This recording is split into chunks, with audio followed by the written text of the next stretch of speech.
To help us plan a more livable city, we are using sensors and other emerging technology to gather, analyse and share data to make smart decisions about how we might respond to challenges facing our city.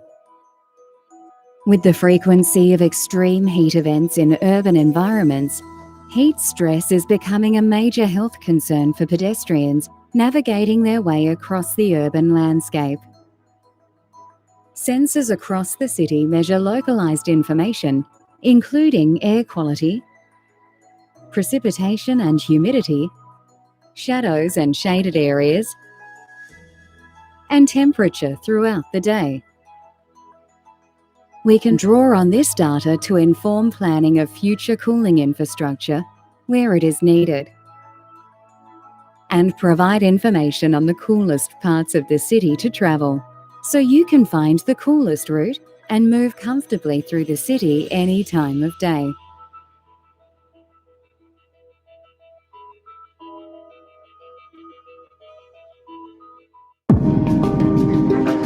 We have to get a sense of reality. What climate change is doing is attacking the basics of human existence. At the turn of the century, there began to be recognition that there was a nexus between what's happening in climate change and national security. We have no strategic leadership in a security sense on climate change. We're seeing the profound impact of climate change right now. The whole concept of a nation state may actually start disappearing. Where will people go when they're dying of thirst? This is a humanitarian crisis. We cannot mess around with the future of civilization. Investing in fossil fuels is like handing an AK-47 to your most sworn enemy. Why would you do that?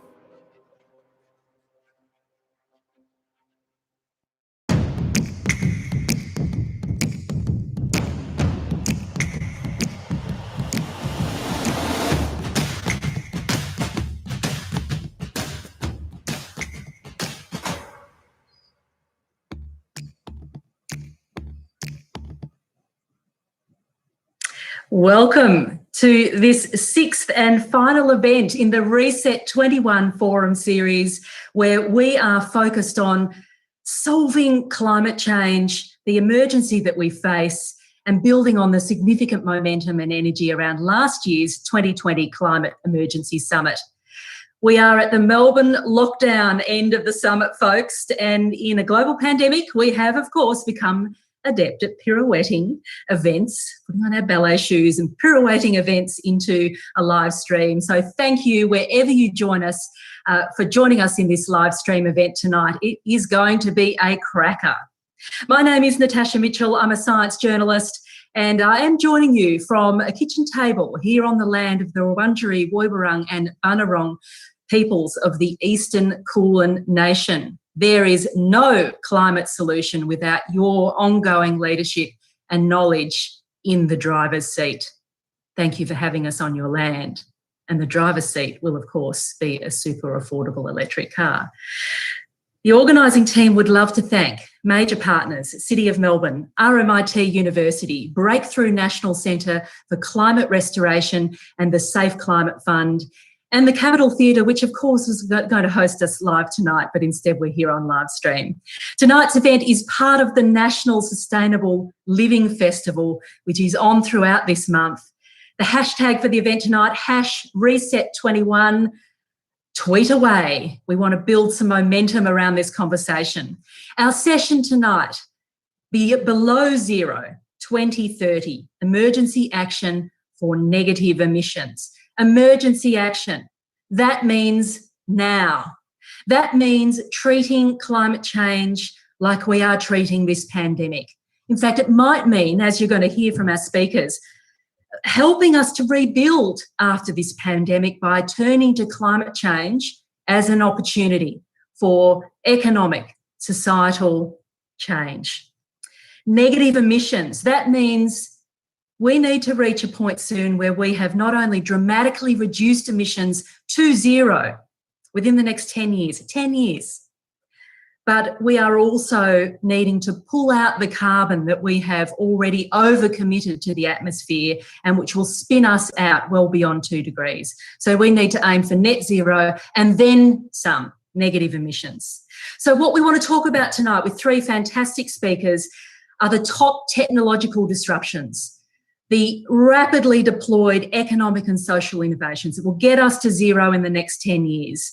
And then what will it take to achieve drawdown of carbon globally at a monumental and rapid scale? Now, the great thing is that our 3 speakers have done some heavy-duty thinking, modelling. They've put numbers to this. They've thought through what the next 5 and 10 years might look like. And so what we're going to hear are 3 speakers, a keynote, and 2 more speakers. Then we're opening it out to Q&A for amongst us, the panel, and then we're opening it out even further into the Slido platform. So we want to hear your questions. And to do that, you need to go to slido.com, that's SLIDO.com, put in the code RESET.21, and you are in. So get posting, and I can see that Philip Sutton has already started posting already. So please participate. We want you to help drive this conversation.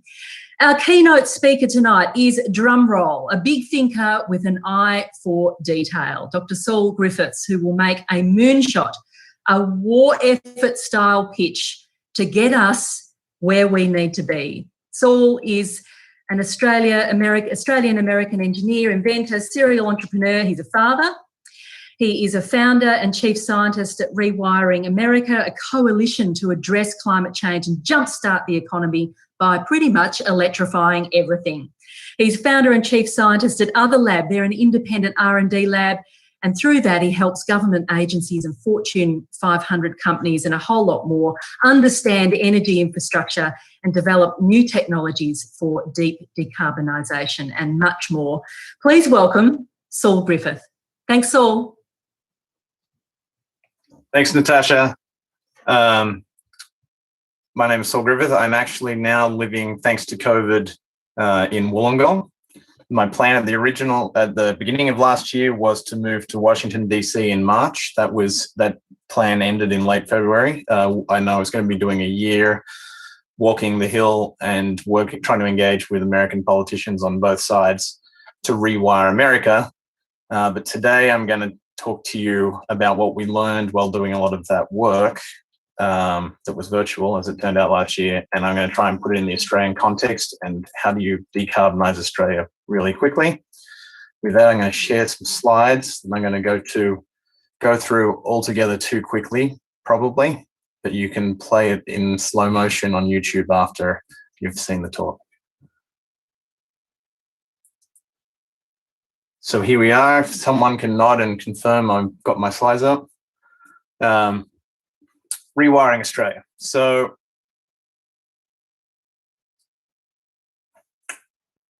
like COVID, you know, the problem with COVID is that you want to keep the hospitals open and not overrun that infrastructure. Climate change is far worse. We're even trying to use the moment of COVID as a learning moment for dealing with climate change. How do we bend the curve of climate change and stay within the infrastructure limit, which implies a temperature? And then for that, you need to know what sort of temperature do you want to hit. And here are the 2100 warming projections that we have based on, you know, the Paris pledges and targets might give us a 2.5 to 2.8 degree outcome, even though 2 degree was the goal, and 1.5 degrees is where we would really like to go. What is the cause of all those emissions? These are CO2 emissions by sector and type. So it's a little bit of our land use and our waste and landfill. It's industrial emissions like refrigerants and steel, but the giant majority, 85%, is combustion of fossil fuels. I like to think this is where we are at on climate. We're close to being able to win, but we might just be a decade late. So it's at retail, it's nearly affordable now for the solutions, just not quite. And our climate emergency and awareness ambition is rising. Unfortunately, they meet a little too far out. So how do we bring that forward is the question. First, why do you need to bring it forward? You know, without even talking about committed emissions, 1.5 degrees is extremely difficult. What committed emissions are is there's already a whole bunch of machines that exist in the world, cars that will still need to be driven, furnaces that are still running on natural gas, coal plants that are still running or have just been built. The emissions from machines that exist today alone, so if we build no more machines to burn any more fossil fuels and just let the existing ones burn them out through their lifetime, that takes us to about 1.8 degrees, probably closer to 2. So the politically possible is still trumping what is technically necessary. What is technically necessary is as quickly as possible to get to a position where we have an 100% adoption rate of clean technology. What does that 100% adoption rate mean? It means every next vehicle that someone buys is an electric vehicle. Every next furnace that someone buys is an electric heat pump powered by renewable electricity. To put that in context, here are technology adoption rates historically for things like the color TV. It took about 25 years for the color TV and the cell phone to get to 100% adoption. And what we need to have happen to hit the climate target we need end-use electrification to play out at that same speed. And I'm about to tell you what does that end-use electrification look like. And just to talk about it, it also needs to feel incredibly fast. So imagine electrifying everything at the speed we saw the cell phones unroll. But first, a bit of history. 1970 was the first energy crisis, and in fact, at that time, we didn't really even have energy data. So Richard Nixon, in fact, started the Energy Information Agency in the US and the Department of Energy and tasked them with figuring out what the problem was. And they sort of divided the problem into two sides: supply, which is where you get your energy from, and demand, which is what you use it for. They even created these sorts of diagrams known as Sankey diagrams, which are read from left to right as supply through to demand. So over here is oil and coal and natural gas on the left. Over on the right is residential, commercial, industrial, transportation. They even invented the language by which we now discuss the decarbonisation debate. We think about the transportation sector, we think about the residential sector, the commercial sector, and industrial. But that's a little bit of a misnomer. And I just show you this. So this was the 1976 diagram. This is the 2015 diagram. And honestly, the only progress we made was in giving it colour. We don't think deeply enough about the demand side. So the oil crisis was the supply side problem. 15% shortage of oil because of the Middle East embargo. And so they thought the answer was to become 15% more efficient. That gave us CAFE fuel standards, and that gave us Energy Star appliances, which is basically fuel economy for your car and for your furnace or your cooktop. But that's not nearly enough. So in 2018, with the Department of Energy, looked at all possible energy flows in incredible detail for the US economy. And you have no chance of reading this, but you can see it online at departmentof.energy. But we could actually tell you how much energy is used to move waste and scrap, how much energy is used in slaughterhouses and chicken farms. Incredible detail through the whole economy. With that view, you can now start running decarbonisation scenarios with great detail. And what you can say is demand-side electrification changes everything. So this is a pretty remarkable result. If you remember, the environmentalist movement grew up with that oil crisis. First Earth Day was 1970. And so they inherited this efficiency, save 15%, make more efficient cars, make more efficient appliances narrative from that 1970s narrative. But that's not what we need now. We need complete transformation. So it turns out if we generated all of our electricity without fossil fuels, you'd save 25% of the emissions or of the energy. You eliminate that energy. If you electrify the vehicle fleet, you eliminate another 16% of your energy needs. If you electrify the heat in homes, another 6 or 7%. This is sort of an incredible news story that's not really sung enough. If we don't think about efficiency, which is the 1970s narrative, and we think about a 2020s narrative of electrification of everything, you need less than half of the energy you thought you did to run the economy. This is not shrinking homes. This is not shrinking cars. This is the same homes, the same cars electrified. Demand must change as fast as supply. So let's go into the details of that demand. I'm going to look from the household out. Too often we have abstract climate conversations about coal plants and export industries, but really let's talk about how it impacts you. Most likely, if most Australian houses are like American houses, there's 1.8 cars in the garage, there's 2.6 people living in the house, it's run on fossil fuels for the heating, there's natural gas probably running the cooking and maybe the hot water. And because of that, you spend a lot of money on fossil fuels. In Australia, it's about $6,000 a year per family. In America, it's about $4,500 US. The average American family spends more on gasoline than it does on fresh food. It spends more on electricity than it does on education, and more on natural gas than it does on dentistry. So it's a significant impact to the average household whose average after-tax income is 60 grand.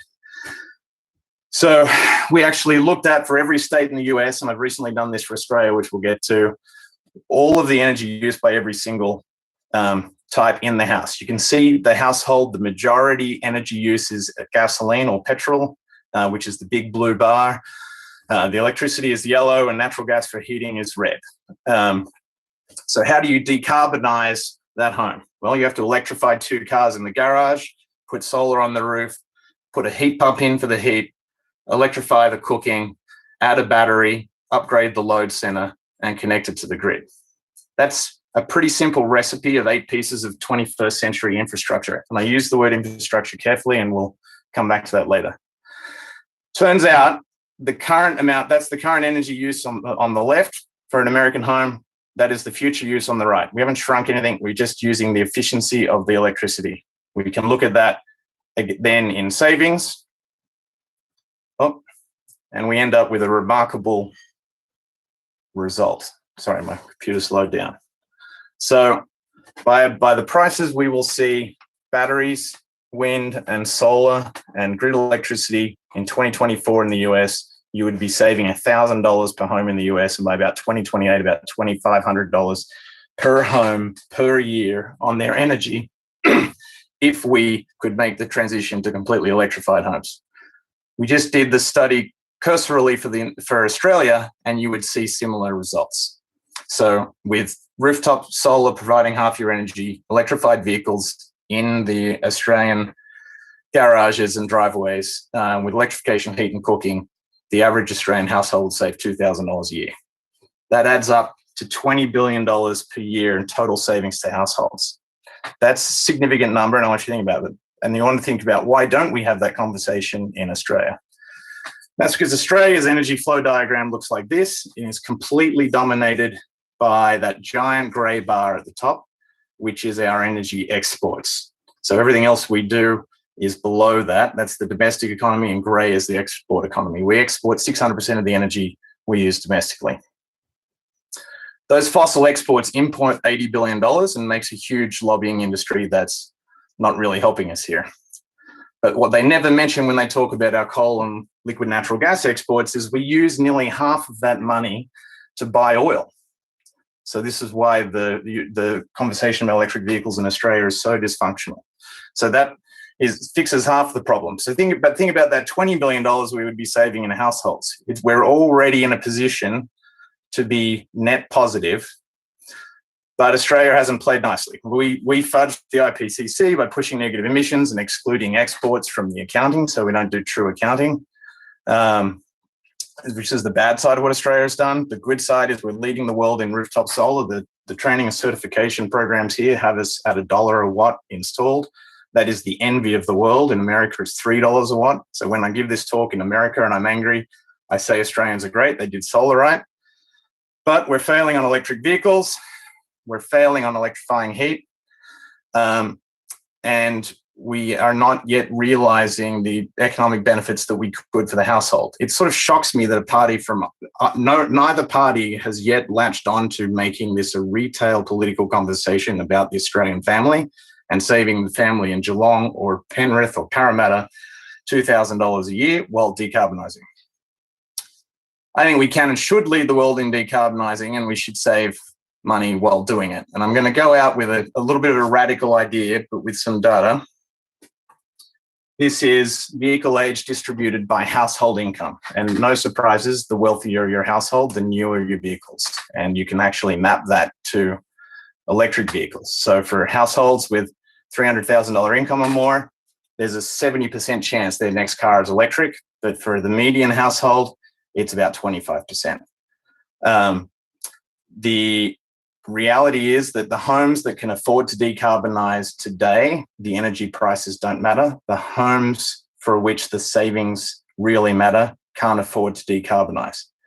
The reason I used the word infrastructure earlier in the conversation is to tie this to a pretty radical idea that was developed by Franklin D. Roosevelt in 1930, which is he invented the modern home loan. So in 1936, to stimulate America out of the economic problems of the Great Depression, they created Fannie Mae, which was the government promising to help guarantee banks providing financing to homes for 25-year loans. That was a hugely radical move, in effect declaring the American suburbs national infrastructure, by which they created the largest pool of capital the world has ever seen, still today. And honestly, that's the thing we need to have. The future is a competition between fuels and finance.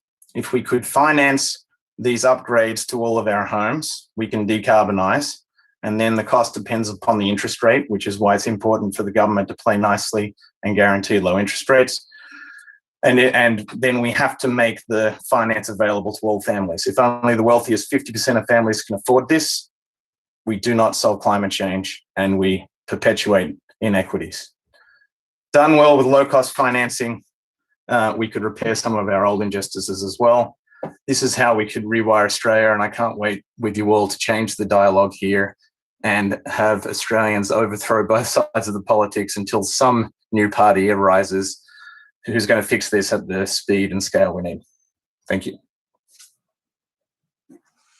Fantastic. Saul Griffith. Yes, and you can read in great detail in Saul's new book, Rewiring America, and look at some of those models that he's developed with colleagues. Looking forward to unpacking that further with you, Saul. Thanks very much. And the thing about reading Saul's work is that it really does make you believe and understand that it is possible to decarbonise an economy if the will is there. So we'll discuss that further. I'd like to introduce now to you Heidi Lee. She is Chief Executive Officer. Oh, now, before I do that, actually, hold that thought, Heidi. I just want to remind you about if you want to get questions through to us, you need to go to the Slido platform. That's slido.com, slido.com. Put in the code RESET.21 and start asking questions of any of our panellists as you're listening. And you can vote on questions too. We'll see all those. Heidi Lee is CEO of Beyond Zero Emissions, where she is working with the manufacturing sector, amongst others, to electrify Australian factories and power them with renewables. A former architect, Heidi has a long history with Beyond Zero Emissions and the Zero Carbon Australia collaboration. She's worked on all sorts of projects, both with and beyond Zero Emissions, but including project managing Beyond Zero's 2013 plan to decarbonise all of Australia's buildings. She's going to present to you some of the tidbits from a very ambitious plan, and it's a staggering read. I commend it to you. The Million Jobs Plan, launched last year with much fanfare from all sorts of people from the corporate sector, which was interesting to see. So please welcome to your virtual stage, Heidi Lee. Thank you so much, Natasha. It's a real pleasure to be here tonight. I'm sorry we can't all be together in the Capitol Theatre as well as streaming into your lounge room, but this is a really fantastic way to spend a Tuesday. So I'm joining you tonight from the traditional lands of the Wurundjeri people here and pay my respects to elders past, present and those emerging. As Natasha said in my intro, Beyond Zero Emissions is something I've been a part of for a long time. We are an energy think tank. We show how Australia is going to prosper in this transition to zero emissions. This isn't about sacrifice. This is about how wonderful it's going to be. And I think that Saul's given us a taste of that by diving into all the benefits that you get in your home when you electrify and power everything with renewable energy. So if you have not heard about Beyond Zero Emissions, we've been around for about 10 years and we've written decarbonisation plans for every sector of the economy, from stationary energy and buildings and transport and even a land use paper. And most recently, our work was focusing on the manufacturing sector. We work with zero carbon communities, community groups all around Australia, and we've also published 3 regional decarbonisation plans that kind of take these big ideas out of our sector-based research and hone them in on communities that are most impacted by a fossil fuel transition and look for where the opportunities are in those same places for the workforce and for the local economy to thrive. So last year, in the midst of COVID, we did our most high-profile piece yet, and that was the Million Jobs Plan. It is a massive collaboration. It's an ongoing piece of work. This brought together energy experts, engineers, our communities and investors and the public sector, private sector, and all of that work showed how, with the right government support and private sector getting involved, we can create 1.8 million jobs over the next 5 years. Most of these would be high quality jobs and ones that all set up our workforce and our economy and our infrastructure to accelerate this transition to a zero emissions economy and put us on the path to becoming a renewable energy superpower. So the highlights out of that project: 940,000 jobs in new buildings and home energy retrofits, 230 in clean manufacturing and mining, 200 in land regen, 140,000 in sustainable transport, and all of this underpinned by about 200,000 jobs in delivering, fast-tracking 90 kilowatts of renewable energy transmission and associated storage. So that is the highlights. That's the good news story that comes on the other side of the types of experiences that we're having now in the midst of COVID. Former Treasury economist Chris Murphy did an independent review of our work and found that the Million Jobs Plan, as we described, it's going to boost private investment by $25 billion annually. That's about 2% of GDP, increases real wages by about 1%, and does a bunch of other really great things for the economy, for workers. The summary line I liked the best, I wrote it down here: the Million Jobs Plan delivers results almost immediately, and its benefits persist for many years. So when you can find an independent economic review of our work that tells us that this is a great idea, not just today, but into the future, that's the kind of inspiration we take to keep going with this work. The response in public, as Natasha said, has been pretty incredible. We've had significant engagement with the federal government, and our work's been profiled in conservative and progressive media, and our network of supporters has really exploded. So we've been able to see the impact that putting out a good news story like this at a time when we really need it, and weaving together the opportunities of a situation, of a really tough situation, showing what that can do. So while we do think the government's moving in the right direction, we need to go faster, and there's a whole lot more we can do. So the ongoing work that we're doing with the Million Jobs Plan is basically reaching out to communities, as we did through the creation of our Million Jobs report and our project analysis piece that we did afterwards. That outreach is ongoing. So right now we're looking at like hundreds of really great ideas that have come to us, not just from a standalone research team that sits outside of the community, but from our distributed network of research volunteers and communicators and outreach staff. These people are all through Australian communities and towns. There's one near you, no doubt. Out of those big ideas that came from all across Australia, I'm going to talk to you about 4 themes, and they kind of dovetail, Saul, with some of the stuff that you raised, and I'm sure, Justin, a bit of a prelude to what you're going to talk about too. So the 4 themes that I'm going to talk about. Theme number 1 is that the sun and the wind can power heavy industry. Theme number 2, we can make all electric transport right here in Australia. Number 3 is about turbine manufacturing. And number 4 is turning waste into steel and just about anything you like. So these are real projects that we get to go out and see, because when you go and put the call out and say, send us your great ideas, people respond, and they've responded in a really big way. So first of all, we're going to talk about the sun and the wind powering heavy industry. So most manufacturing processes, as you know, they require very high temperature heat, which is usually generated by burning fossil fuels. However, in our 2018 electrifying industry report, that showed that you could transition just about any of those industrial heat processes to 100% to all electric and then 100% renewable energy. So we're looking in our Million Jobs Plan at a 5-year program to electrify Australian industry, create a large workforce of designers and engineers and technicians, and that alone delivering around 12,000 ongoing jobs around the country.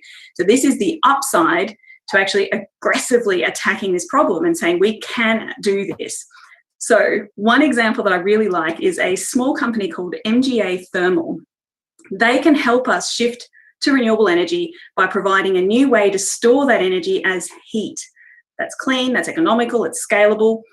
They basically make thermal bricks, thermal blocks, and they stack them into insulated storage tanks, and that stores heat at about 600 degrees Celsius, which is a useful temperature for industrial heat processes, and even to put inside power station underneath the turbines. So you can use this kind of technology, storing energy as heat, to make old coal-fired power stations powered with renewable energy. If you charge your bricks with solar power during the day, these bricks will make steam overnight and power these turbines.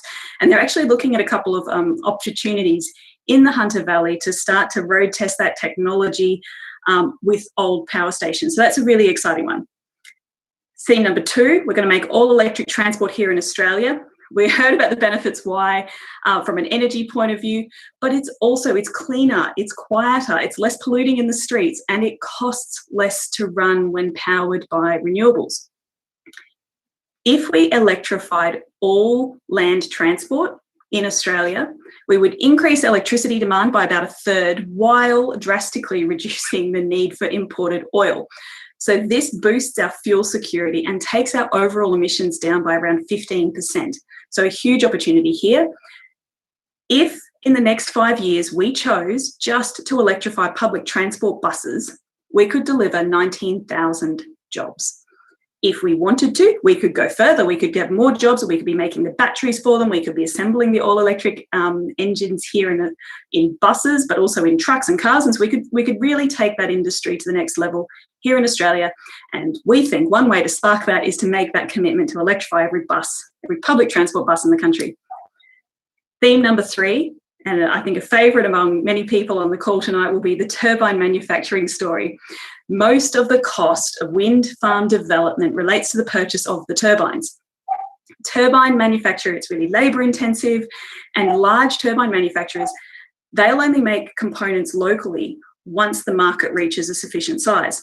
So at the moment, Australia doesn't have a lot of capacity to manufacture wind turbines, existing capacity. So right now we're missing out on the economic and employment opportunities that come from wind farm developments. But if we were to bring wind manufacturing jobs onshore, we could create over 9,000 jobs in the next 5 years. Many of them would be factory jobs with medium to low skill requirements. So a quick way to do this is to convert our existing disused factories, and it's already happened in Geelong, where part of the old Ford factory is now making components for Victorian wind farms. So wind turbine manufacturer Vestas has indicated that given significant demand, they would be able to expand their manufacturing in Australia. We can have a whole industry around this. My 4th theme for the night is turning waste into green steel. Australia is the world's largest exporter of iron ore, but doesn't make much steel. Most new steel is made using coal, and this production causes 7% of global greenhouse gas emissions. If we combine Australia's exceptional resources in both iron ore and renewable energy, Australia can become a pioneer in making zero emissions steel. A green steel industry could create up to 25,000 manufacturing jobs, or 37,000 if all of the iron were converted into steel. But the project here that really caught my eye is one by Professor Veena Sajwala. She's the director at the Centre of Sustainable Materials Research and Technology at UNSW. They are making a new generation of green materials, including those made primarily or almost entirely from waste. So they're really famous for their breakthrough thinking. But one of the most exciting processes that I've seen, and I've gone and held in my hand, is they make green steel out of old car tyres. So I was visiting the Mollycop factory in Newcastle the year before last year. 2019, and that factory there is pioneering her technology and looking to commercialize this. So you turn your car tire into this kind of black lump, a very friendly, benign black lump, not like a lump of black coal. And this here creates the carbon ingredient in green steel. So that's a really exciting development, and one that Australia could start to pioneer either from our extensive iron ore reserves or through looking at innovative ways to use our waste. I was asked by a federal politician recently whether it was about development or deployment. What's best? And I cannot stress my answer enough. It is, you don't choose between development and employment. You do both. You do more, you do it faster. You commission new research and development into emerging technologies while at the same time deploying proven technologies at scale and speed. Over the next few months, BZE is really going to be focused very tightly on the manufacturing sector opportunities. We have designed a national program for renewable energy industrial precincts with our partners at WWF Australia. We are promoting clusters of manufacturing facilities powered by 100% affordable, reliable, renewable energy and making clean, green hydrogen that we can export to rapidly decarbonise the global markets. And export's really important, as Saul named. We need to address our export economy at the same time as decarbonise our domestic economy. The precinct approach is going to deliver huge efficiencies of scale, and when it's designed well, this can also provide reliability services that are so important to a renewable energy grid. So these 4 themes are just a small sample of really big opportunities that we're going to set us on a path to a zero emissions future in as soon as the next 10 years. That was my intro for tonight. I'm really looking forward to questions and hearing from Justin next. Thank you so much, Heidi. Thanks for that really rich detail too. We've got lots to discuss when it comes to questions and answers. So please keep your questions coming into the Slido platform. If you've just joined us, you need to head to slido.com, that's SLIDO.com, and enter RESET.21 to participate and throw your questions into that platform, and we'll keep an eye on them.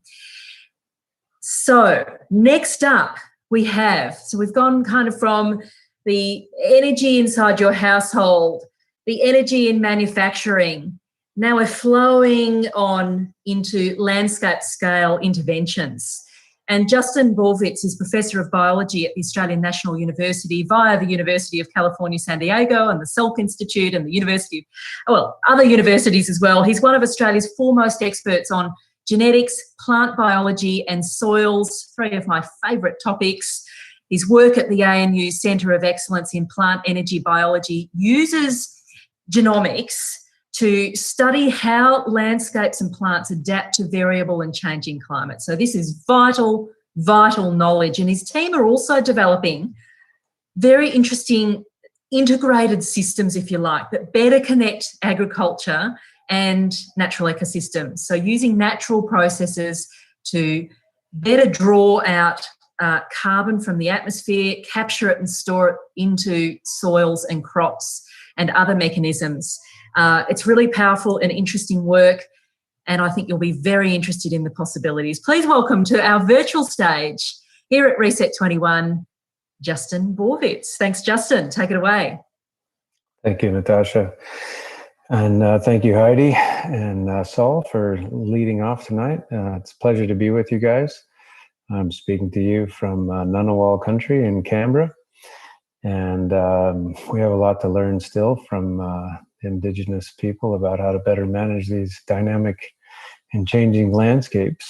Look, I'm also speaking to you from my house, and this is a totally passive solar house. It's I tell people 180% renewable and 80% sustainable. We're slightly living off the grid for a couple of months in the winter, but most of the year we're pushing more sun back, and this house didn't cost anything extra. So I've turned my attention then to what more can you do when you're fully electrified. The next step is to draw down carbon.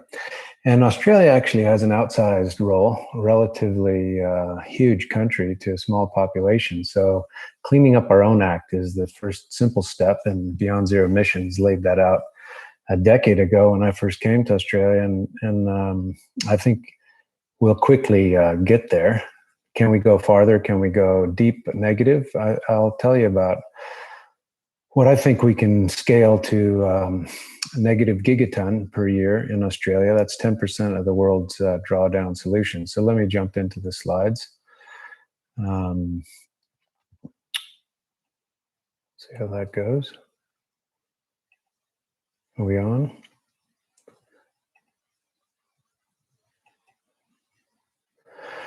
Well, regenerative agriculture is very popular now. I'm on the board of Soils for Life, and we're promoting this among farmers around the world. It's many things. I think it's not only being less bad and reducing emissions, especially methane and nitrous oxide, where agriculture is a big part of the problem, but drawing down CO2 from the air and leaving it in soils. That's the drawdown part. And that's how we go from being a source to a sink for carbon. The way to integrate this, I call precision landscape regeneration. It's got a social component, and we helped with Heidi's Million Jobs program, 200,000 jobs. I think could even be 1 million jobs in agriculture alone if we get back out on the land and really work this. I think European governments are already looking for where they can buy drawdown overseas because they don't have enough space. Well, we have space, and we can get to work to try to buy ourselves some time. It's a combination of trees and soils, and then the storage is in biochar and rock weathering, and I'll talk about. So we heard about renewable energy and reducing emissions from fossil fuels, really well laid out by Saul and all the energy freedom plans from BZE. I'm telling you about it. I put it into practice in this house. Electrifying, obviously, heat pumps, I don't think it has enough attention. Solar is great. Double pane windows, folks. Come on. And you know, ventilation systems, very important for COVID. We need to think about it for energy as well. Electrification of transport is not only for efficiencies, but storage. You can charge your car when the sun's shining. Anyway, that's half of the solution. The other half is to flip agriculture from a source to a sink. We are taking for granted, really, that land is cleaning up about 1/4 of our emissions right now, and the ocean another 1/4. And so we can accelerate that. The land use change, because agriculture keeps expanding into new areas, is something that improving our agricultural productivity will indirectly reduce that land use change, and then flipping agriculture to be a sink is what I'll talk about today. And this is also a big part of preserving biodiversity and regenerating natural landscapes, because we shouldn't be farming in a lot of these areas that are unprotected. So what that means, if we think about this from a Earth systems perspective, and my colleague Elko Rowling here put up with me and other partners a grand challenge called Enhanced Earth Systems. And this is acknowledging first that the biosphere is 10 times larger than humanity's, maybe 12 times larger than humanity's footprint. It's a big cycle that moves huge amount of carbon. We actually cycle the whole atmosphere through vegetation and soils every 5, 6, 7 years or so. The problem is that it's not stored. We could increase photosynthesis by providing water and nutrients, and reduce the losses by storing some of that biomass as biochar, and some of the soil carbon as weathered rocks. And I'll take you through. We also, of course, talked already about reducing our fossil fuels, but small tweaks in the Earth system can deliver huge benefits. This is the Earth cycling. If you haven't seen this, Nature's Heartbeat, it's wonderful. I look Australia, you can see it's not dead like the Sahara Desert. This year, when you get really wet rains, there is quite a bit of green up. We're probably going to pull down as much carbon this year as we lost in the fires last year. That's not going to be stable as like the trees were, but it's this first step forward. And so we really need to take advantage of that. Our center works on this energy biology system. It's the largest metabolic system on the planet and produces all the resources we need out of thin air and sunlight. The fuel one has not been the right direction. We want to stop giving our food to cows and cars, but replace that with soil fertility and better grazing pressures. So that's the drawdown piece that I'll talk about. So there's intensifying cycles of droughts, fires, and floods. Land clearing, we're racing Brazil to beat the record in land clearing, but that's hopefully slowed and the regrowth will start. Agriculture diverts a lot of the net primary productivity of the planet, and that just shows the potential that is there, the photosynthetic potential of our croplands that are operating below capacity, but we can reverse that. Agriculture is half of the planet. Most of that is grazing land, and in Australia it's 90%. More than half of our continent is under hoof. That's opportunity. That's an opportunity. We can go all the way to half Earth, as E.O. Wilson says. So we need precision designs to do this. If we're going to make recommendations for farmers to flip, how would they do it? How would I do this on my farm? Or if I was thinking of investing and buying a piece of land, what would it take? How much would it cost? This is the finance versus fuels paradigm that we heard before. I think it's a finance versus fertility, and we're starting to get a lot of demand. The international carbon market in Sweden is $120 or something. In California, it's close to 80, but Australia, it's like 16 or 17, so we're selling carbon overseas. We could really boost this, and we need to maximize our water, light, and mineral use efficiency to do it. Coupling 4 different technologies, they're known, they're well understood. It's trees and soils, which is really the grass and the grass roots and good grazing management. Those are the capture solutions. The storage solutions above ground is to do biochar, and below ground is rock weathering. So these all couple together, and it's the interactions that need to be specified and modeled. The plant system runs on solar energy. We need to use the rain that we get, better rehydration of farms. Most of these landscapes have been severely altered from the original land clearing, and they've never been rebuilt. And some regenerative farmers are rehydrating their landscapes and starting to draw down lots of carbon. This can be modeled now. There's a lot of new modeling happening out of the Lawrence Livermore labs and in California, where I was on sabbatical earlier last year. So that's coming. New approaches in molecular biology to look at the microbiomes and soil microbiomes, which we really have never considered soil as being alive before. But when the soil becomes active, it can process that carbon and leave it in a more stable form. And this just kind of shows the modeling, how you can draw down carbon. And when you apply agricultural practices, you can do better than natural regeneration. A lot of times we do worse because we're focused on yield, yield, yield. But if we want to focus on water use efficiency and carbon, that's wide open new breeding targets. So that requires good agriculture, and we need to figure out how to integrate trees back into the landscape, pastures and crops together in different zones, link these into networks, and start to do agroforestry like it's done in France. And silver pasture, this is up in Armidale. There's many examples, and we just need maps for people and models so they can know what their return on investment would be. And if we scale that out to the potential, like 100 million hectares in Australia of crop and pasture and forestry land, we can do 10 tons per hectare, which is a gigaton of carbon. And at $100 a ton, which I'm sure the price in 2030 will be, it already is in many parts of the world now, that's $100 billion and 1 million jobs for people to all work on a square kilometer farm over the decade. It's the next step, I think, beyond the passive house, and a way to reboot Australia. Its primary industries have been part of the problem, and this is a flip to become part of the solution. So I'll leave it at that and look forward to the discussion. Thanks so much. Wow. Yes, the soil is alive, people. So, and there's a little person that's joined Saul in the background there, I see.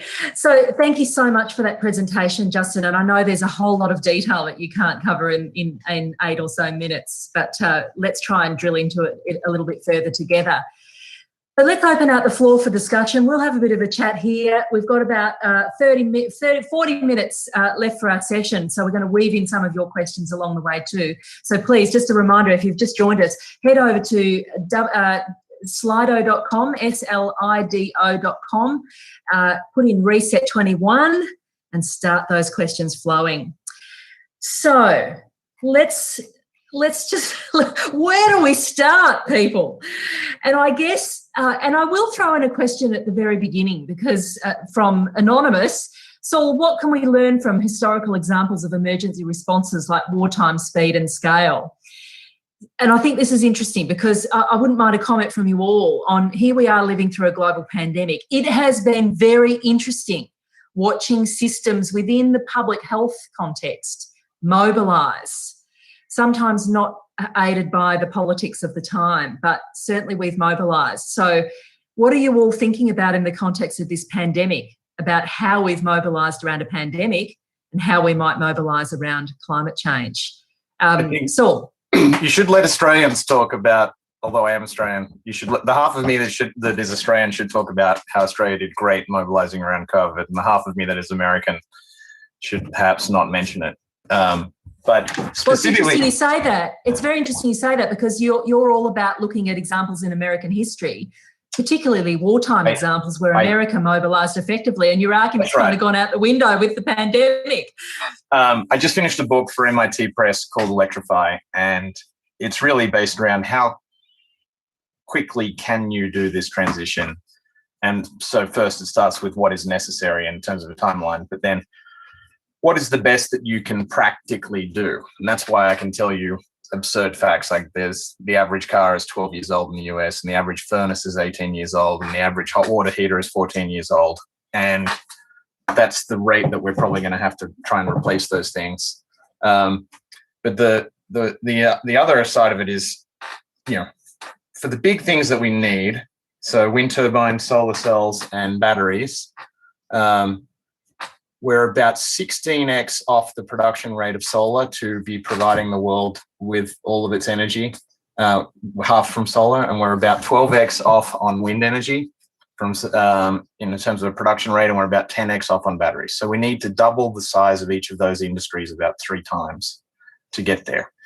That is an unprecedented level of doublings, although the industries are growing at 10 to 20% each. We just need them to grow at 200%. And the analogy from World War II, so honestly, Hitler walked into France, Churchill panicked, called Roosevelt and said, I need your help. We can't make this, and this war is being fought with machines. We need machines. So Franklin D. Roosevelt launched something called the Arsenal of Democracy. He went to Henry Ford and said, Henry Ford, can you please make me tanks and airplanes, because this war is going to be won in the air and on the ground with machines.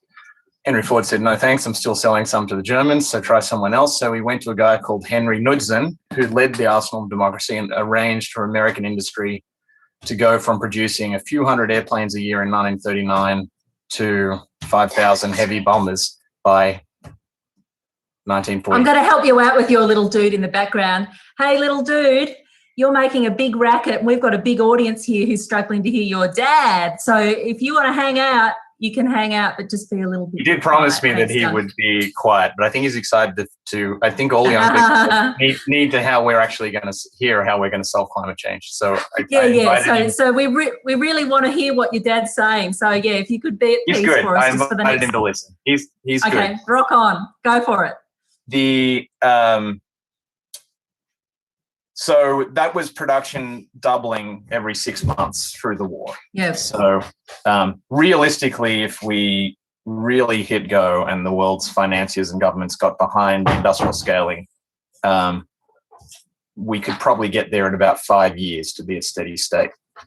I think there's a really interesting, just a couple of anecdotes about this. People worry about what about the solar cells and the batteries and et cetera. Well, each Australian, each American has about 2,000 kilograms of fossil fuels they burn each year as part of their their lifestyle. If we were making enough solar cells and they were lasting 25 years, and enough wind turbines and they were lasting 30 years, and enough batteries, we need about 50 kilograms a year per person of solar, 50 kilograms a year per person of wind, and about 75 kilograms a year per person of batteries, and you'd be there. And that sounds like a lot, but it's an awful lot less than the amount of fossil fuels we're finding, mining, refining, and transporting. And I think there's some good news stories there. But the good news story is we can still stay under 2 degrees, but honestly, this is the last year to launch something as ambitious as the arsenal of democracy. Heidi, good answer. Heidi, your Million Jobs plan is interesting because it is focused on trying to address multiple issues at once. So the backdrop is, yes, we want to reduce emissions. Yes, we want to contain global warming within 1 degree. Actually, what you talk about in that report in all its detail is, well, okay, so how do we address social housing? There's a housing crisis in Australia. How do we address onshore manufacturing? There's an issue with supply and security of supply at the moment in this pandemic. So it struck me that you're being multi-pronged, and in fact the pandemic offers an opportunity. This is an opportunity for a pathway to economic recovery. I think so. I actually take the view that the most important thing that you can do and what you can learn from an emergency response or a pandemic response is the value of focus, everyone. Focus. And I think that when we take that focus on the future that we have to deliver for a safe climate and for a thriving community and for a great, robust and fair economy, there is only one solution in this, and that is that it won't have carbon emissions in it. We won't be polluting, because you cannot do that in a future scenario with all other things being good, right? It is a key element there. So it will be zero emissions. We take that focus and say, well, that's the future that will happen at some point. What we need to do now is bring that future forward in time. So instead of hitting that zero emissions target at 2050, we're long past any useful, biosphere at that point. We need to be actually doing that as fast as we can. And what could we do if we just looked at that as our key focus over 5 years? What can you do? And you look at all of the really important contributors and players in our economy. You look at, the efforts to address housing affordability and sustainability and the cost of living for Australians. You say, well, this is an opportunity. How can this also reduce emissions? And there's an answer in the problem itself. We think the same about manufacturing, the same about our transport system. We're particularly interested in the links in between these industries, because that focus on delivering a zero emissions economy means that we have to be able to activate our manufacturing sector to make some of the heat pumps here, so that we can put them into the houses that need to replace their gas boilers, so that they can have zero emissions heating. And that you just take that every step of the way. We're going to go upstream, and those factories are going to make the wind turbines and the batteries that go into the equipment. So this, we think, is a real exercise in focus and in collaboration. Let's make what has to happen faster, and just look at all the levers that are available to us right now to achieve that.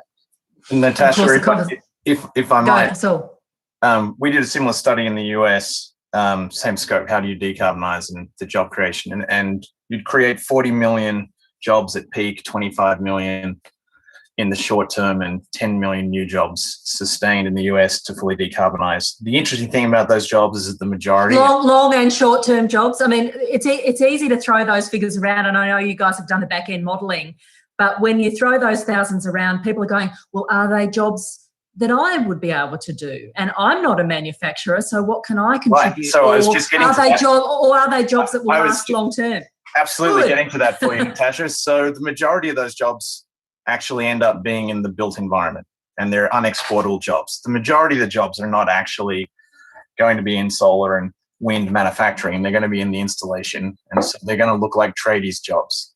And they're going to be in every zip code or every postcode, because it's going to be people driving recognizable white trucks, except they'll be electric, installing solar on your roof, putting heat pumps in your basement, putting car chargers in your garage, and double glazing your windows while they're at it. So that's actually the giant driver here is in local economies, and that is underappreciated and should be shouted from the rooftops. And then to use the historical analog again, the stimulus program that Franklin D. Roosevelt tried to finish the Great Depression with wasn't hugely successful. Unemployment was at about 20%. They started various stimulus packages in 1936, and they got it down to about 17%. With everyone joining the war effort, unemployment went from 17% to about 1.2% in a matter of 1 or 2 years. And so it was that level of war effort that really, and focus that really made the difference. And so that's the difference between sort of vague pussyfooting stimulus packages and actual real commitment and getting the job done on time. Both Heidi and Saul, Justin, talk about big industries. You know, Saul's argument is that we should, and we might come to this, buy out the proven reserves of fossil fuel companies so that they can then become players in this renewed economy, this renewable economy, because they have the history and the skills. So I'll come back to that because I think that's a very interesting point. Creating a multilateral, bipartisan approach to bringing all the players into this conversation rather than going out with the bad and in with the good sort of thing. And Heidi talks about partnering with big industry too. Do you see, Justin, and certainly individual farmers are part of a growing movement around regenerative agriculture and this focus on, you know, topsoil health and rotating stock, and, you know, there's a really rich conversation there. But do you see a role for big ag? Do you see evidence that big agriculture is wading into this space at scale? Oh, with their little toe, I think. General Mills is committed to 1 million acres in the U.S. of regen. I think the grass-fed beef industry is trying to claim that they're a big part of the solution. It's not the main thing, you know. Lately, I feel like Microsoft is probably buying carbon and committing to pulling down all their past emissions, and so that's going to be the tech companies are going to get into this. They might end up buying out the old fossil fuel industries. It's interesting. Wow.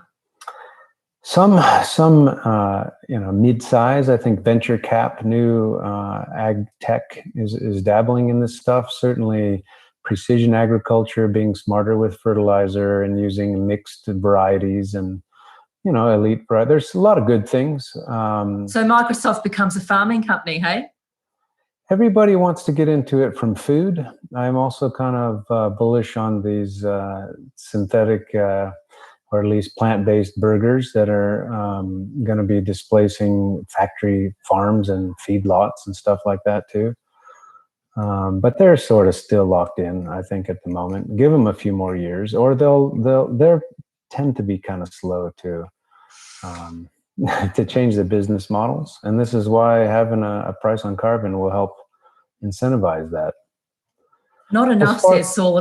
Go on. I was just going to say, as far as like emergency mobilization in the biotech space, like I think testing for COVID, we had to develop that, and now there's 300 million tests have been done or in the US alone, and you can do that for soil testing too. Then that's coming. We're just doing that in the lab today. I think there's other you know, disruptive technologies that are going to come faster at the scale, these doublings that Saul's talking about. And I think once we get the models and the satellites, you know, like Elon Musk put up more satellites now than all the governments combined. And so we're going to be able to track tons of carbon, individual trees on landscapes like never before, and that'll allow us to make these changes and employ people. They'll be able to watch what's happening and better monitor and manage their land, and you'll be able to buy your food and know exactly where it comes from in the cities. Like New Zealand already has that. Where does the wool sweater, what sheep did that come from? Was it a healthy farm or not? Was the grass green? It's simple questions. You'll be able to get that with a barcode. So that's consumer end of things. But what about That's the consumer end of things. What about the farm end of things? What do you think? You know, many farmers will say they're already very stretched. Some are really going hard in on the regenerative agriculture focus. Some are really getting part of the soil carbon revolution.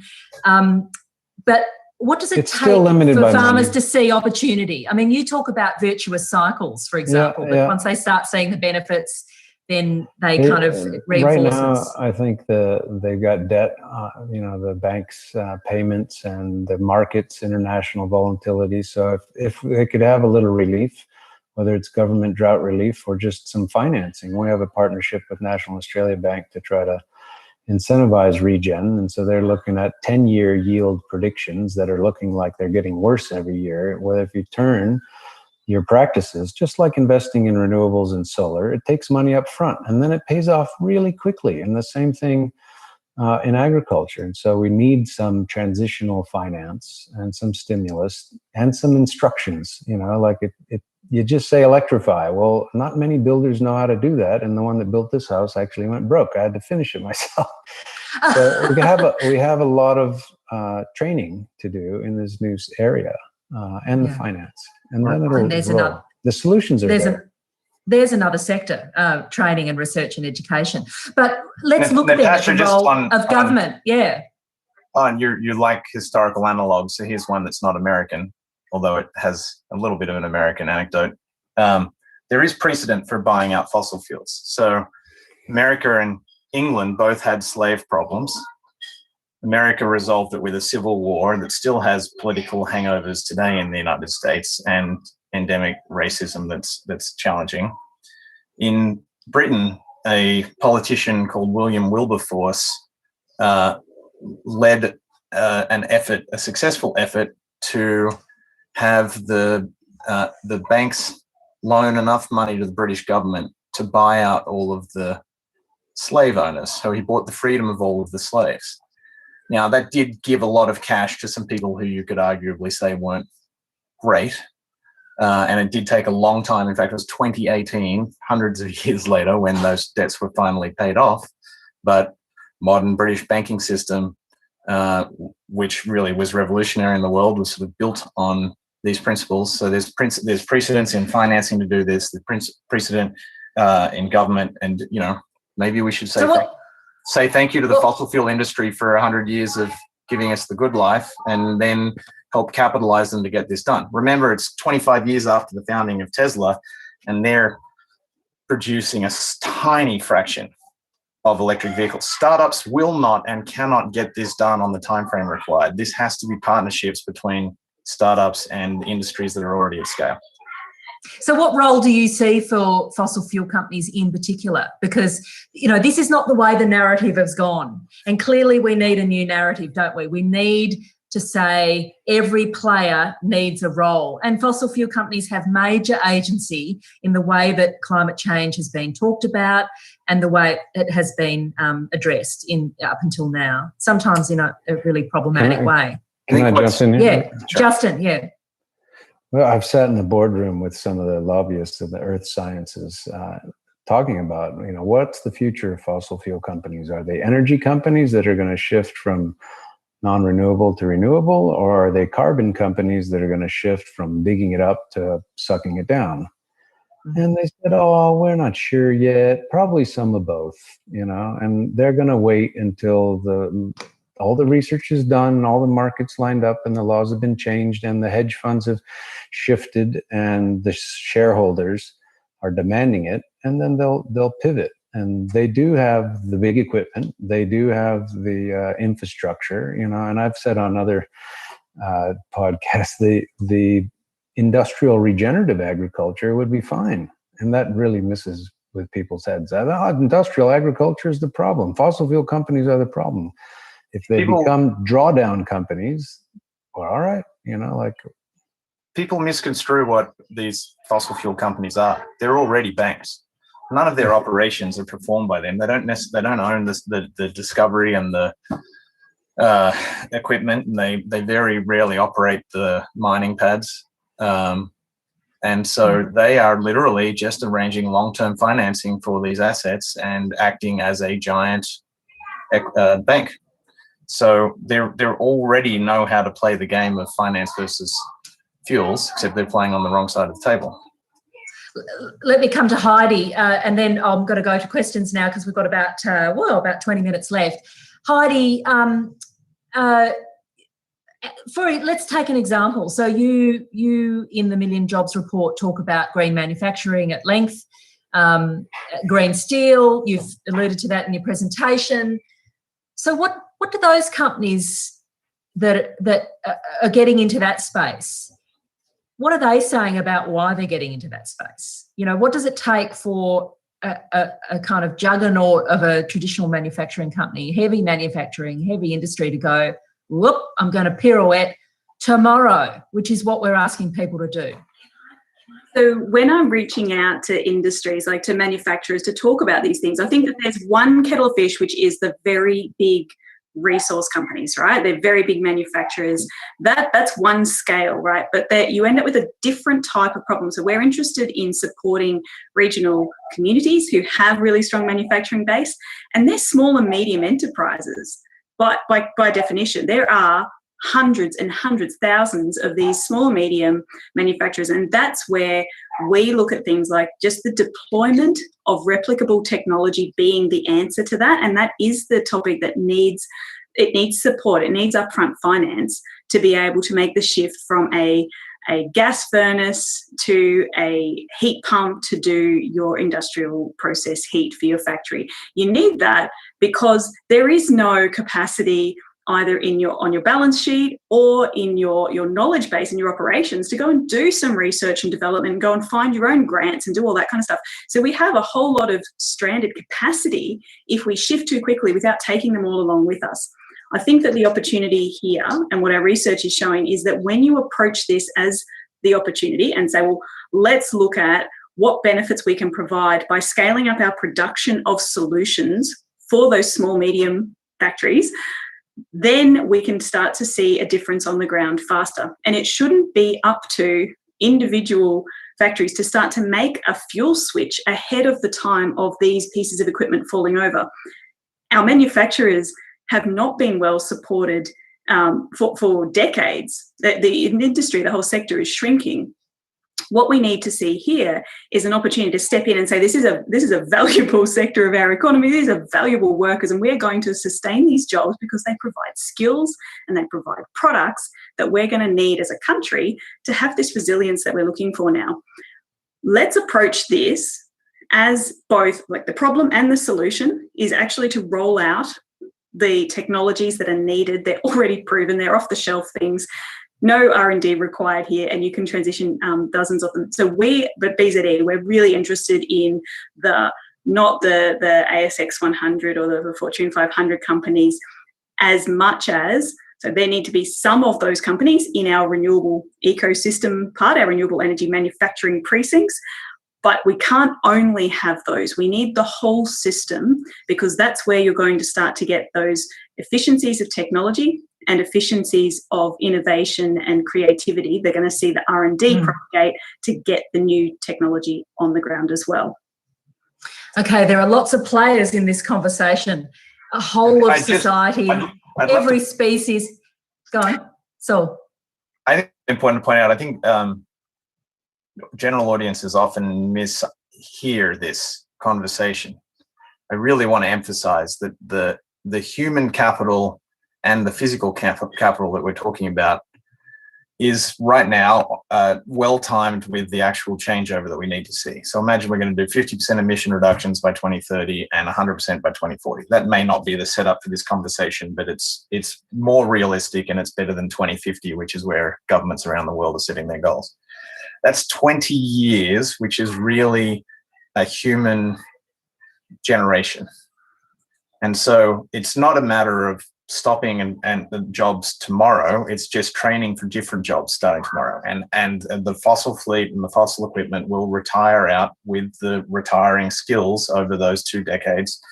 And we'll be training people as they come into the workforce for these new jobs. And so I think we've got to sort of proactively not allow us to be lampooned as trying to kill all the jobs. We're not. And there will be there still is an opportunity for a reasonable transition on one human generation, one workforce generation.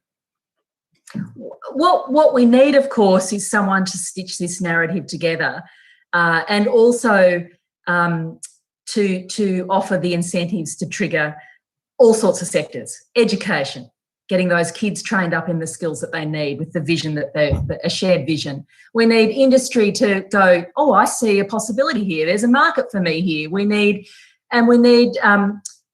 well, everyone needs to play. And so a number of There's even a job for a skilled politician to do that narrative. Yeah, so let's throw some questions at you from all of you who are joining us on this live stream. Philip, and I'm going to cluster a few of them together, if that's okay, thematically. Philip Sutton has written, how can we get the state governments to commit to a systematic shift to zero emissions by 2030 or sooner? So he's even more ambitious than you. What role should the climate movement play? So that's a role for state governments. Let me just scroll down and grab a few more around the same theme. Jules writes, how do local governments simply communicate the action required for all sectors to meet the true emissions targets? Okay, so that's a role for local governments. What role do they play? And John Engelhardt writes, best mechanism for state governments to influence take-up of battery electric vehicles, addressing equity, given federal government is failing in this policy area, says John. So let's look at the roles of governments. I could take a local governance. We've been working with Snowy Monero Council and also some of the agricultural down in Bega Valley and stuff like that. And so the councils, I think, especially New South Wales, but all the local government agencies, except for the rural ones, but they manage huge amounts of land, and their land use categories and their zoning. And I mean, a lot of, even 1/4 of Western Australia is zoned for agriculture, and you're not allowed to take your sheep or cows off of there. You'll lose your grazing, you'll lose your land. So we need to change the land use categories. I mean, even environmental living, where you say people want to have a nice bush block, and you don't have to farm it. You just plant trees for the sake of it.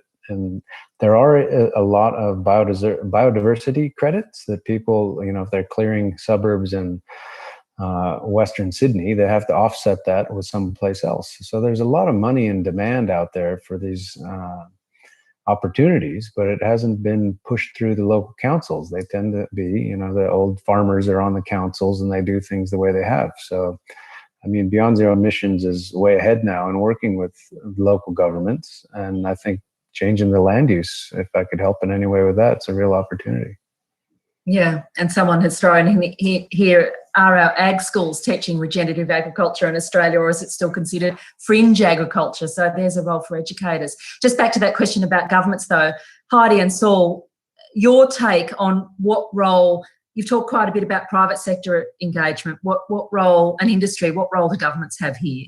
Because it seems absolutely fundamental. And how do you get them to step outside of the partisan position that they're all taking on this, to talk to each other, to coordinate for the long term? So it's absolutely critical, and I'll speak a little bit to the American context as well as the Australian. So Rewiring America was founded around making federal policy, state, regional, city policy, and local policies all add up. So in the United States, building codes and zoning are a huge barrier. So the reason that solar in Australia costs $1 and America costs $3 is basically because of permitting issues and local building code issues. Australia also has some of those, and not only on the agricultural front and growing trees, like Justin says, but local councils, particularly around zoning and development, and particularly around building codes and new building codes and retrofits, have a huge role to play. The federal government's biggest levers are in finance. So we need the federal government to step up on finance.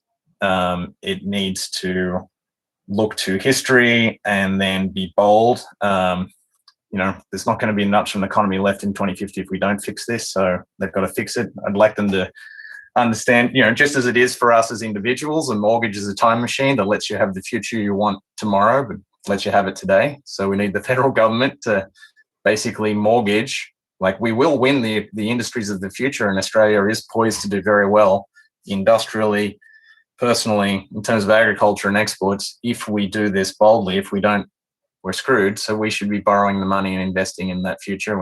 That's the federal government's role. And then the state governments, in as much as they have big roles in education, they have more context than the federal government to glue it all together. And it's similar in the US. You need federal policy has limited reach beyond what it can do in terms of financing and stimulating state governments to do the right thing. So it can write policies so that the state governments get a larger share of the federal pie if they're moving in the right direction. So we need to actually have those transitions between the various levels of government working together and motivating. And something we're promoting in the US that I think would be good here is sort of a race to the top.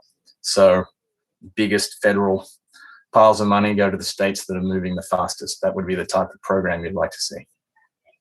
But of course, being bold means having a bold vision that is shared beyond just one party in one government. It involves a coalition of boldness that transcends party politics, that shares a vision based on the evidence that has been presented to us.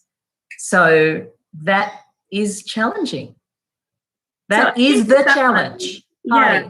And that's like a key challenge that we've been really focused on when it comes to articulating this vision that we have, which boldness in spades, but also what we're finding is that, like, no matter which door we're pushing on, it's open, right? Like, we're able to get access because there is an inherent pragmatism and practicality to looking at regenerating our economy by putting people to work building stuff we're going to have one day anyway. It's an undisputable logic to that we're finding can transcend some of these conversations about specifics about, well, what does a solution look like for fossil fuel regions?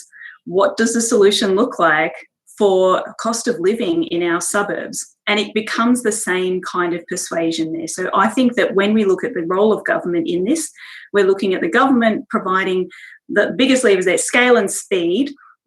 Okay, private sector's going there anyway. They're always going to be early movers. People are attracted right now. There's carrots there. We can see that we're moving to a zero emissions economy. People who can move, who can have the resources to capitalise on this, are moving now. Early movers are winning now because they can see the carrots out there.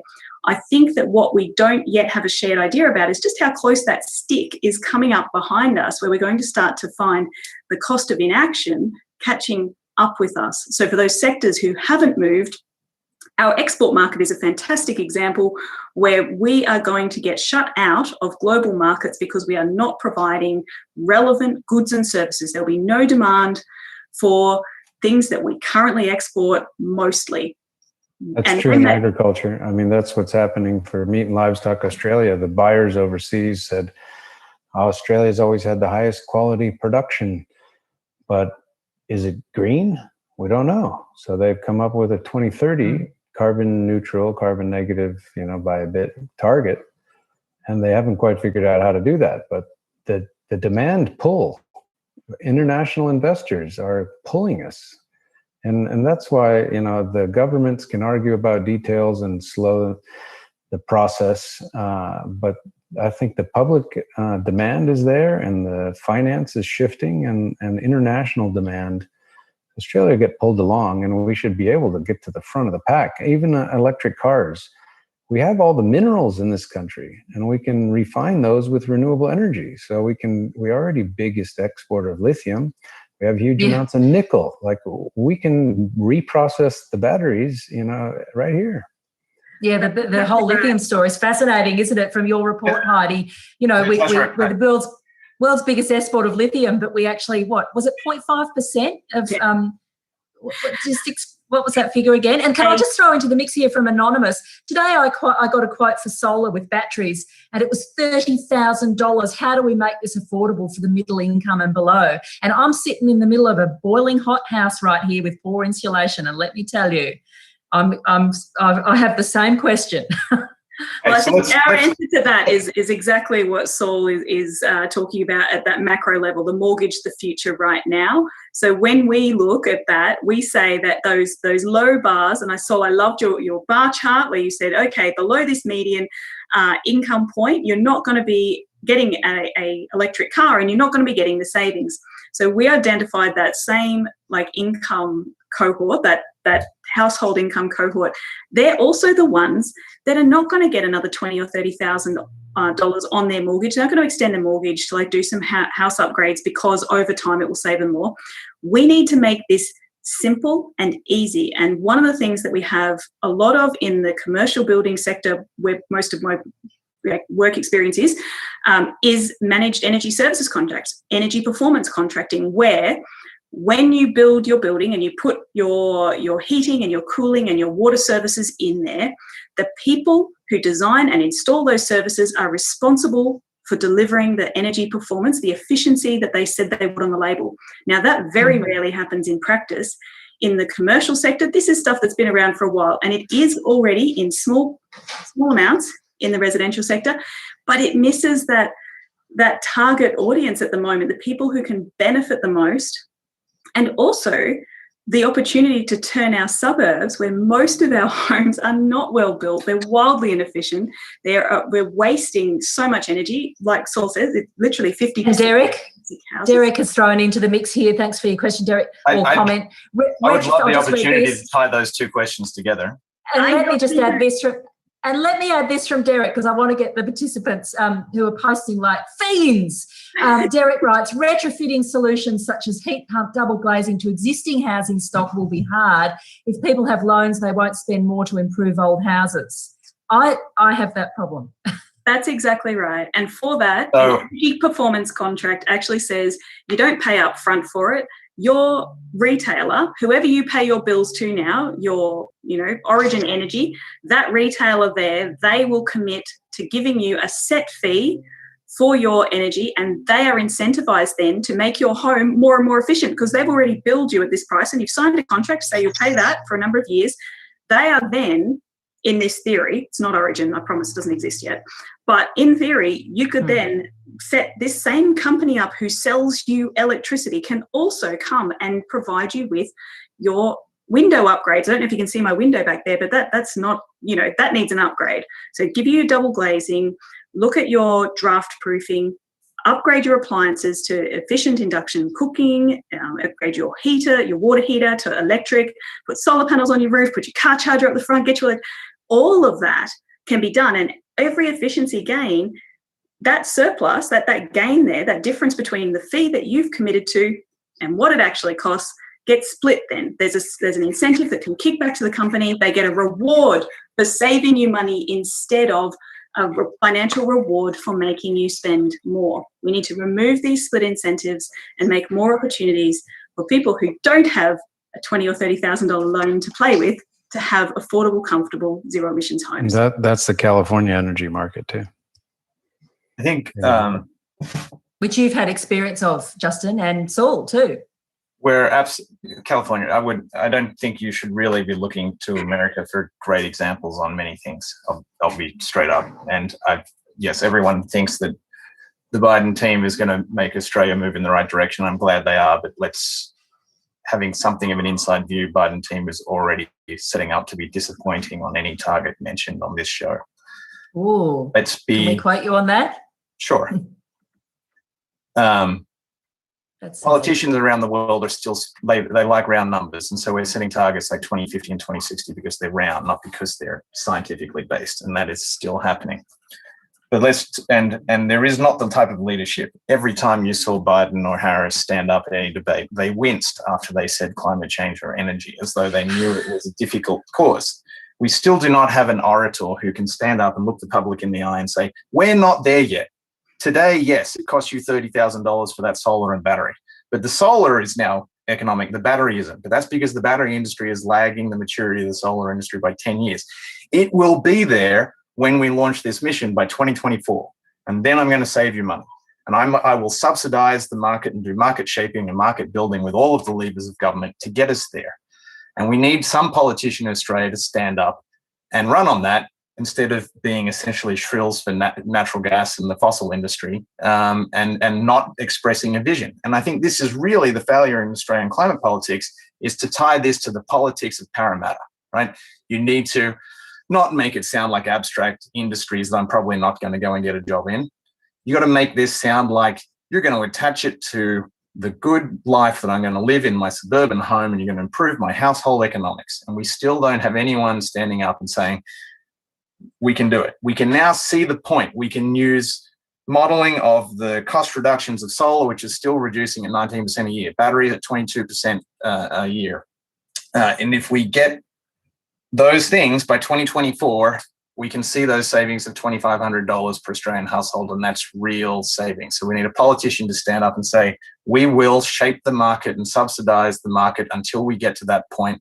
Once we're at that point, the market will do it itself. This has to be about financing those things. And then you figure out a mechanism like FDR did in 1930 to tie the value of the economy to those investments in the housing stock. The problem is we don't count the heat pump and the solar on your roof in the value of your home and in the value of your mortgage yet. So the mortgage needs to take a bigger picture, and it needs to finance the batteries in your car, it needs to finance the solar. And when you do those things, you need to see that reflected in the value of your home and real estate. Because let's be very honest about the Australian economy. It's about tradies and it's about home improvement, right? And that's where everyone personally, you've nailed it. You've been away for a long time, but I think you've probably got it right there. But that's honestly, so I dare any politician. I feel like there's a political turn coming on for you, Saul. Is this why you've come back and you're hanging out? I will run if no party will actually do this. Is this can we have the renewed Greens Party of Australia run on an improve the suburbs bill?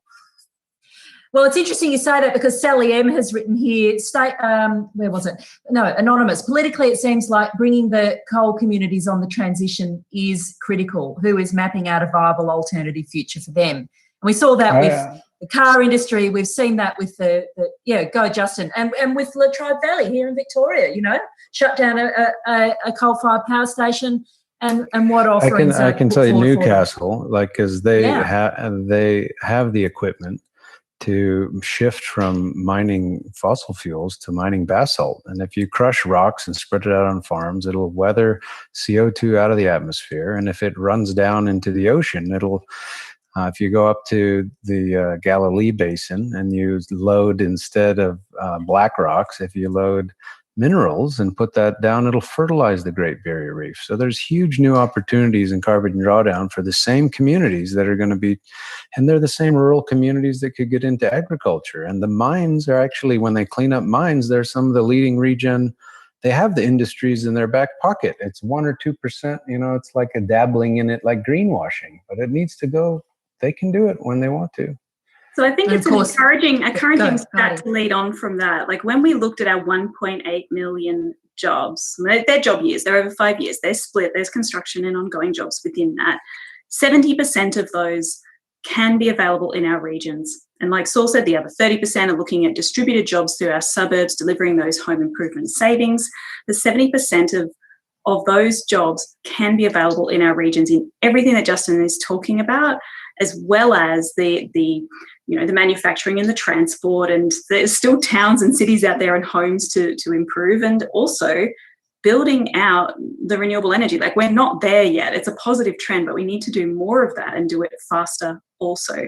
In the US, I know these numbers, and they're not that dissimilar in Australia. There are under 50,000 jobs in coal in the US, and there's $400,000 on golf courses. The largest employment category in the US is the 12.5 million people who work in the food industry. I think we're leading with our chin to discuss a very small number of coal jobs when there's going to be so many jobs everywhere else. And we can and we should, and we have a debt to those people who provide us with cheap energy, manage their transition, job training programs, etc. But there should be no fear that there won't be more jobs and better jobs. And if necessary, we should pay people to retire in these fossil fuel industries. And there's no reason not to. Australia can afford to do it. There's going to be such a boom on the back end of this that I don't have any fear. And they're fly in, fly out jobs too. So you can fly to other places and do other things. Yeah. So I think that the metric around that would just be that when we're looking at specific locations where you could double the manufacturing workforce, where we just put into the government our pre-budget submission, there are 5 locations. We think you could double manufacturing with renewable energy in Gladstone, the Hunter Valley, Bell Bay, Collie, and in Darwin. My first job was in a blast furnace. My second job was in an aluminum smelter, and my family bought the first coke mill to Wollongong. So I have all of the blood There's on my. There's a future for you. There's a job for you as well, then, Saul. I have all the blood on my hands, but I can see. I know what those jobs look like. I remember visiting those smelters as a materials engineering student at uni, and they were hardcore workplaces. I'm going to throw in 2 final questions, and then we should wrap. But the organiser said, "Oh, this is so good. You're so good. We've got to keep talking." So we're just going a little bit over, folks. So stay with us, and we'll probably just go for another 5 minutes, and then we'll let you go and walk your dogs.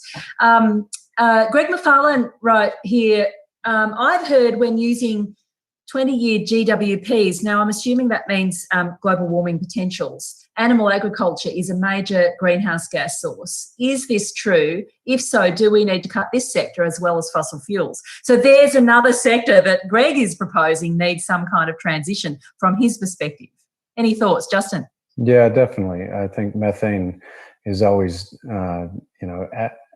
diluted over 100 years. And in the near term, the 20-year term, methane's 80 times more potent than CO2.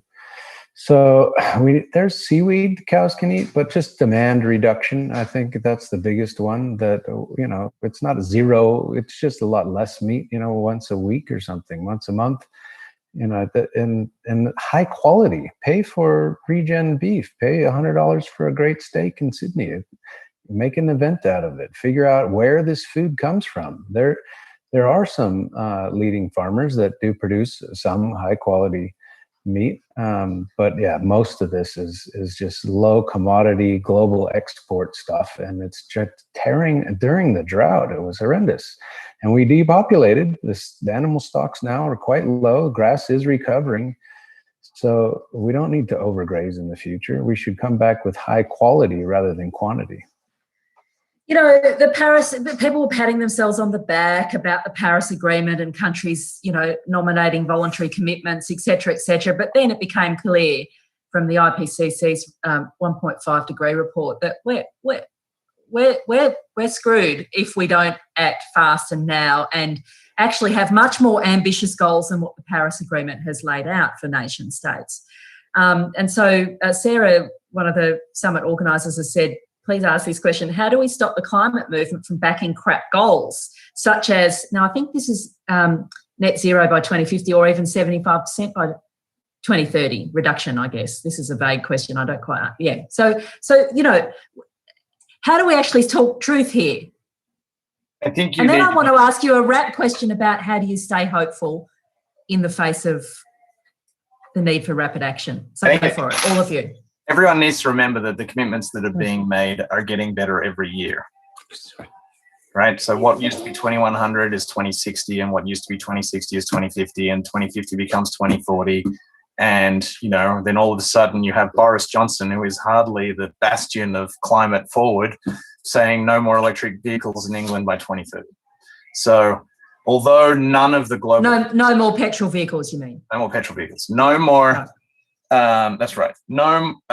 So we are nowhere near on target, and the commitments are nowhere near good enough, but they are getting better every year. And you have to remember, the economics really do flip this decade. The only project you need to run to make the economics flip in every industry and for every sector is to do these things at scale, right?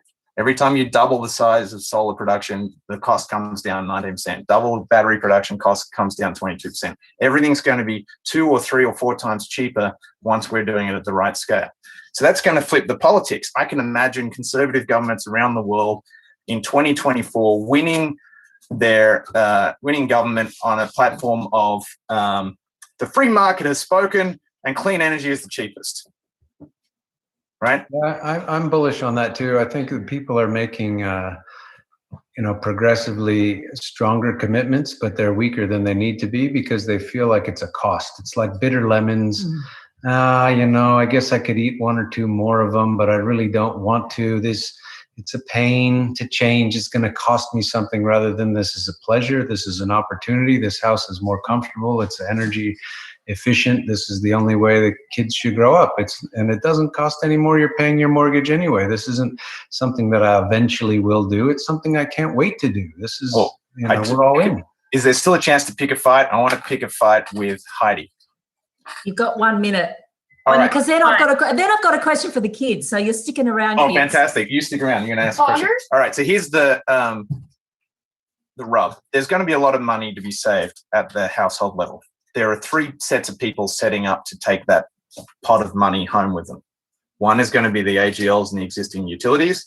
One is going to be these middle financing companies that want to lease you the thing but take the economic benefit. And the other person or group that we could have take home this economic payday is the homeowner and the household itself, right? If you want this to be done equity, we need to always choose the policy where the economics favor the householder. And we've got to prevent this from being a land grab by the utilities and by middle market players trying to realize those household savings on their balance sheet. I'm going to say that is a yes and conversation. This is the kind of situation that I think promotes the political divide that we see, right? What we're looking for here is actually the yes and. Why can't there be a kickback for the retailers that are doing the right thing? Why can't there be savings for households at exactly the same time?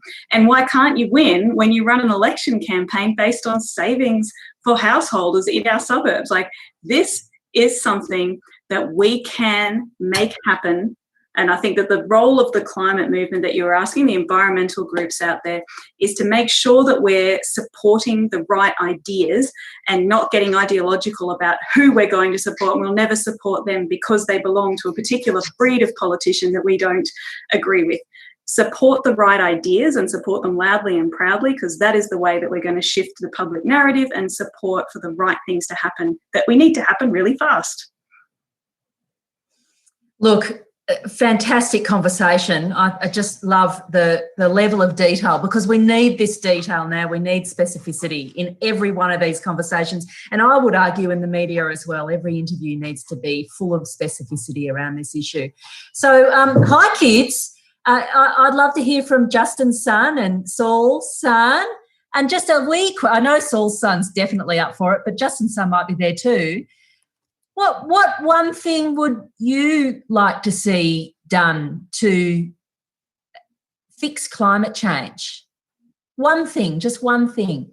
Have a think about it. Saul, what do you reckon? Saul's son, what's your name? My name is Huxley. Hey, Huxley, how you going? Hope you're enjoying being in the Wollongong. Yeah, I'm all right.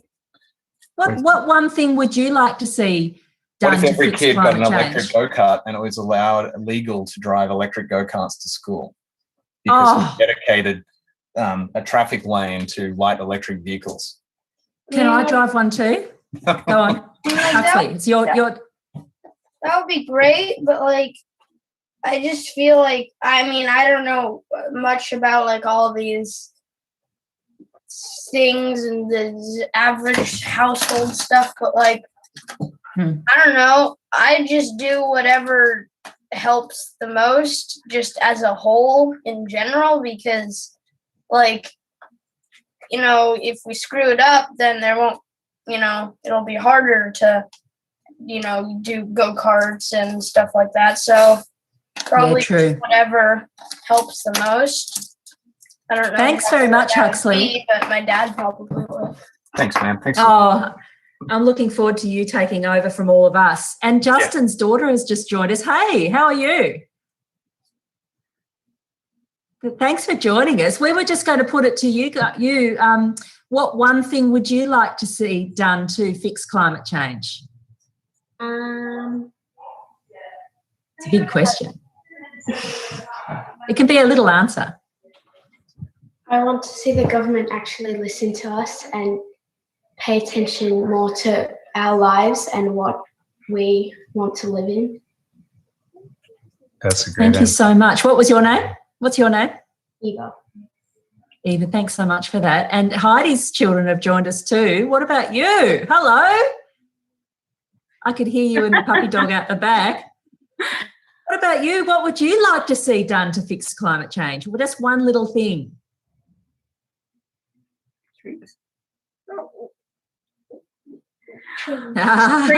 Trees is the whisper. We like trees.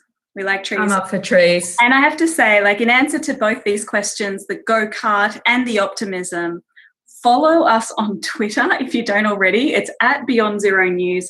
And if you had been following us today, you would see one of our staff members driving around an electric go-kart, looks like, in Newcastle right now, working with companies who are already shifting the dial and making all their operations electric and making electric vehicles for heavy industry. And these this whole conversation is about Eve and Huxley and your children, Heidi. That's what it's all about. You know, we're passing on the baton to you. So I look forward to your leadership on the issue too, and I hope we can do everything to support you as you grow up and become adults and sort stuff out. It's been my great privilege to read all of your work, and I hope that many others do, because it's very detailed and very inspiring. Dr. Saul Griffith, founder and chief scientist of Other Lab and founder of Rewiring America, Heidi Lee, CEO of Beyond Zero Emissions, and Professor Justin Borwitz from the ANU. That rounds off the RESET.21 Forum series. Thank you so much for joining us. You can go back to the website climateemergencysummit.org and check out the videos of all these sessions and stay in touch with what the organisers are doing as part of the Sustainable Living Festival. But keep talking, keep acting, and for now, good night, stay safe. See you from lockdown Melbourne, folks. Take good care. Bye.